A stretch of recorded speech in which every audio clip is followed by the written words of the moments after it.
बिस्मिल्लाहिर्रहमानिर्रहीम। अस्सलाम वालेकुम नाज़रीन। एक डीसी इस्लामाबाद को तौहीन अदालत के बाद एक और कौन से अफसर की तौहीन अदालत के ख़िलाफ़ जो है उनको तौहीन अदालत होने जा रही है, वो क्या तफसीलात हैं। और आज जज भी काफ़ी बरहम नज़र आए और उनके जो केस रिमार्क्स था और क्या तफसीलात थी वो भी शेयर करते हैं। और दूसरी जानिब अभी पहला ही फ़ैसला वज़ीर आज़म साहब ने दिया था कि पीपल पार्टी ने उस पर थोड़ा ज़ोर दिया और वो फ़ैसला रिटर्न करवा दिया चेयरमैन आरसा की तैनाती के मुतालिक। और वो क्या तफसीलात हैं वो आपके साथ शेयर करते हैं। और जो मौजूदा पीटीआई में एक जो लड़ाई आपस में चल पड़ी है वो क्या तफसीलात हैं वो भी आपके साथ इसी वीडियो में हम शेयर करते हैं। नाज़रीन, मेरा नाम मोहम्मद उमर फ़ारूक है। आप हमारा डिजिटल चैनल देख रहे हैं उमर राजपूत।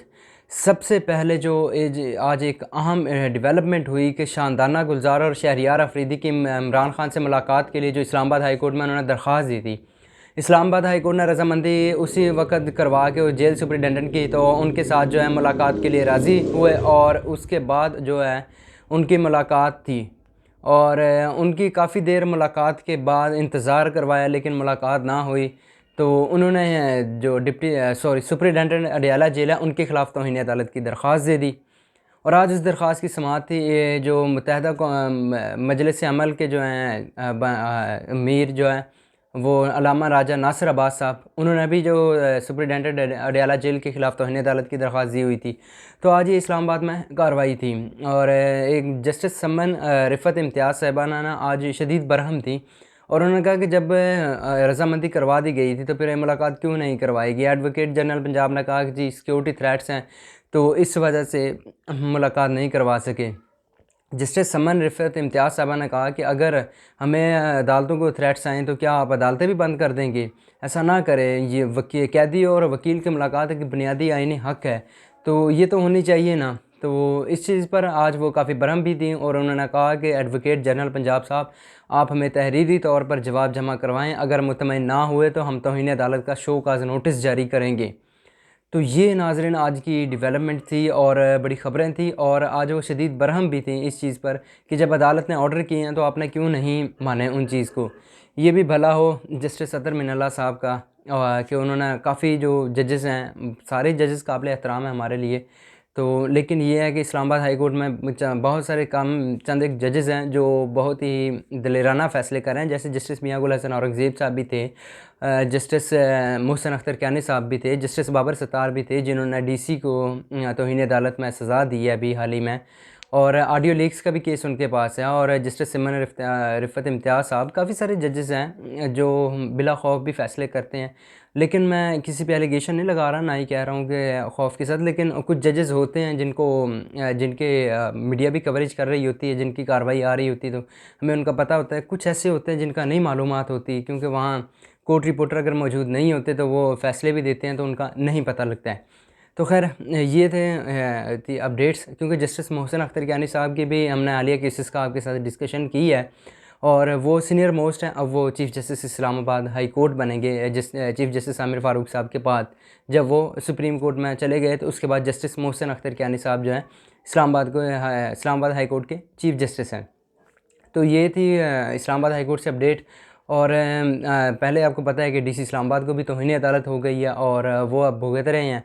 उन्हें उनकी जो आइंदा एक अगले हफ्ते समाअत है, अगर उनको इस महीने में 31 मार्च तक रिलीफ ना मिला तो डीसी इस्लामाबाद एसएसपी ऑपरेशंस और एसएचओ को गिरफ़्तार करके अडयाला जेल 6 माह के लिए मुंतकिल किया जाएगा और वो दोबारा ताहयात कभी भी कोई सरकारी ओहदा भी नहीं ले सकेंगे। क्योंकि ये एक रूल है कि जो जिस पर एफआईआर हो जाए या एफआईआर में नाम आ जाए या जिसको तौहीन अदालत हो जाए, तो उस वजह से तो ये उनके लिए मुश्किल है।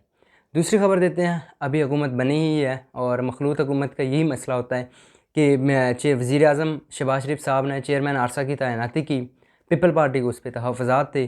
और मुराद अली शाह साहब का भी बयान आया कि उन्होंने पानी की तकसीम पर हालिया 2 किताबें भी, मुतनाज़ किताबें भी लिखी हैं और ये फ़ैसला वापस करवाएंगे। और वही हुआ कि वज़ीर आज़म हाउस से वो नोटिफिकेशन वापस आ गया और ये पीपल पार्टी ने मुतालबा किया था चेंज करने का और वो हो गए। आज जो इस्लामाबाद है कौमी असम्बली का इजलास जारी था, उसमें जो है ऑर्डीनेंस पेश किया गया हुकूमत की तरफ से 120 दिन के लिए। पीपल पार्टी ने जो बज़ाहिर अपोजिशन की हिमायत की कि अपोजिशन ठीक कह रही है, ये जो ऑर्डीनेंस नहीं होने चाहिए ये वो, लेकिन बाद में जाके उनको वोट दे दिया जो मौजूदा हुकूमत की हिमायत में। ऑर्डिनेंस की में वोट। और ये अभी तक जो थी तफसीलात, और जो PTI में आपस में लड़ाई चल रही है वो ये है कि शेर अफजल मरवत साहब को लेके। शेर अफजल मरवत ने कुछ दिन पहले ये बयान दिया था, सॉरी कल की आई थिंक बात है, कि उन्होंने कहा था कि जब इमरान खान ने कहा था JUI शरानी ग्रुप के साथ इल्हाक करें तो उनके साथ क्यों नहीं किया गया था। तो ये इस वजह से भी है कि हमें मखसूस नसीसों से हाथ धोना पड़ रहा है। और आज जो है चेयरमैन साहबज़ादा हामिद रज़ा ने भी जो है सुन्नी इत्तेहाद कौंसिल का मैंने अभी ट्वीट देखा है कि उन्होंने कहा है कि एक बंदा जो है हमारे ख़िलाफ़ बातें कर रहा है, तो अगर उसने मेरी बात ना मानी तो मैं उसने TV पे आना बंद ना किया तो हमारे ख़िलाफ़ बातें करनी, तो मैं उसकी बुनियादी रुकनीत जो है सुन्नी इत्तेहाद कौंसिल से मुअत्तल कर दूँगा। तो ज़ाहिर सी बात है अभी तो शेर अफजल मरवत साहब ही एक्टिव हैं और उनके ख़िलाफ़ अपने ही पार्टी के कुछ लोग भी हैं जो उनके ख़िलाफ़ जा रहे हैं और बयानबाजी चल रही है। सोशल मीडिया पर भी उनको काफ़ी जो है तनकीद का सामना है। तो ये अभी आपस में घुमसान इनका पड़ गया है, क्योंकि अभी मेन लीडर जो इनका पे इमरान खान है वो बंद है, तो वो इस वजह से अभी आपस में जो इनकी लड़ाइयाँ चल रही हैं। क्योंकि शेर अफजल मरवत साहब के ख़िलाफ़ काफ़ी कैंपेन चल रही है और सोशल मीडिया पर भी इस चीज़ की। तो ये अभी तक की तफसीलात जो हमने आपके साथ शेयर की। अगर हमारी वीडियो अच्छी लगी है तो वीडियो को फ़ीडबैक दीजिएगा। अभी के लिए इतना ही। अल्लाह हाफ़िज़।